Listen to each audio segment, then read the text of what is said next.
gën metti yàlla moo tax moom la tudd mooy wa yamnauna al maun moo tax jaamu yàlla boo gis moo xam bu yàlla wax jullit la wala mu wax ko juif wala mu wax ko chrétien buy tudd jaam bi rek di ca teg valeur yi tax jaamu bi am sens parce que bu comportement bi ñëwul nit ki personnalité bi lay jaamoo yàlla mais du personne bi la koy jaamoo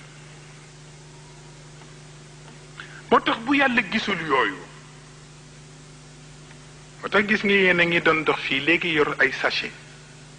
pour ñi bëgg a sànni ay kayitu tàngal ñu bëgg a sànni ay kayitu chingom ndax propreté am na foofa yàlla julli boo xam ni déchet la doo bàyyi ñu indi ko biir këram ca poubelle ba la jëm waaw malaaka yi dañuy ñëw bu ñuy ñëwee bii ban la ñu xool ko qualité bi baaxul ca poubelle ba parce que saawoon waylun mooy baatu waylun ji bu tax kon seen góor gi baat bi mu leen waxoon foofu nga koy nangu si la prière cesse d'être sacralisation de nos actes quotidiens, malheur à ceux qui par ignorance en deviennent les victimes. Car la prière est à l'âme ce que l'engrais est à la surface du sol.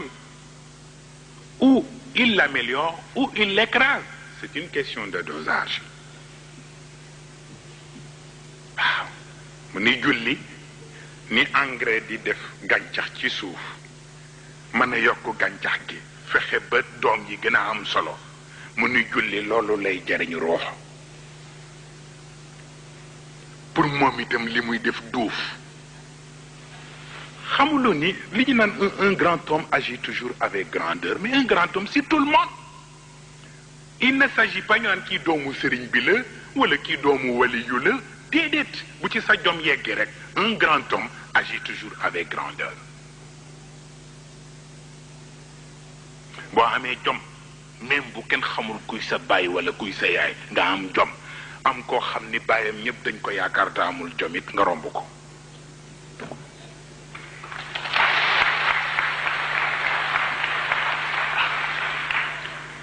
moo tax nag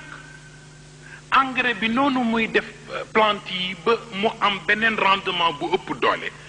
noonu lay def julli di def ruux bi pour bien yi nit kiy def ak waa penc mi moom it nekk qualité loolu lañ koy doyee moo tax ku ni yàlla mu ma gisul nu mu koy jaamoo yàlla ni la ma mais il ne s'agit pas que ngeen gis ma soog a jaamu fekk li ngeen di jaamu ma di leen fay rek ma di leen fay et puis c'est tout mais fay bi nu muy demee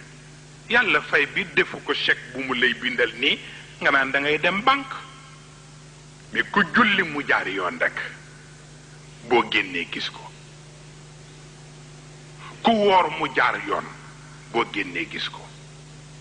ku saraxe wala nga génne azaka mu jaar yoon boo génnee gis ko ku dem Makka mu jaar yoon boo génnee gis ko ku aj Makka ngeen baal ma baat bi aj Makka ak dem Makka du benn ñi dem Makka ñoo bari mais ñi aj Makka bariwul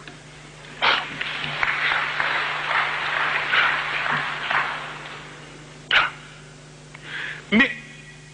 fay gi la yàllay fay boo jullee noo koy xamee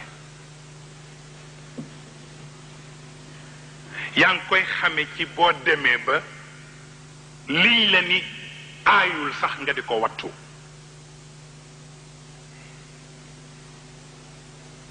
waaw fekk engrais baa ngi dugg ci ruux bi waxin la julli gi di am qualité ni ñuy xamee ni mu ngi lay servir mooy nga dem ba liñ la ne aayul sax nga di ko bàyyi ndax bañ a dem ci li aay